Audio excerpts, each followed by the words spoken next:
Guys, nagluto kami ng turo na kamote. Pinaluto ka to kay kuya. Ito siya guys, oh. Tingnan niyo guys. Kuya ko. Tikman natin kung masarap siya ha. Pang merienda. Hindi, magbinta na lang tayo. Bakit walang kanin? Ha? Bakit walang kanin? Tikman ko muna. Nilagyan siya ng condensed. Oh!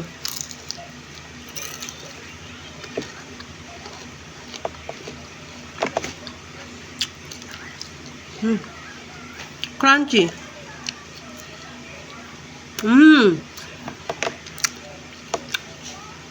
Malambot-lambot sa loob, oh. Ang sarap ng palaman. Kamote.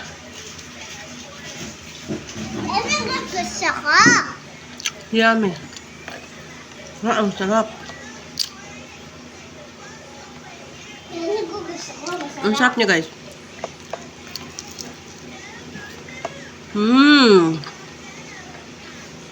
Yan yung sasabi ko. Masarap. Yummy. Yan yung sasabi ko. Try nyo to, guys. Maganda pang merienda. Kalahati lang to ng lumpia wrapper. Kasi ito yung buo niya. Dalawa. Hinati ko siya.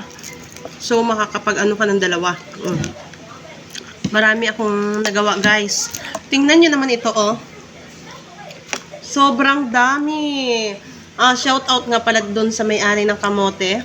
Sir Hanoras. Ito yung sinasabi ko sa'yo na sabi ko gagawin ko sana dyan sa office. So, since walang tubig kanina, hindi kami nakapagluto sa office. Nagdala ako pa uwi. Ayan. Nilaga ko siya at binalot ko siya dito sa lumpia wrapper. Ang sarap, guys. Try nyo ba?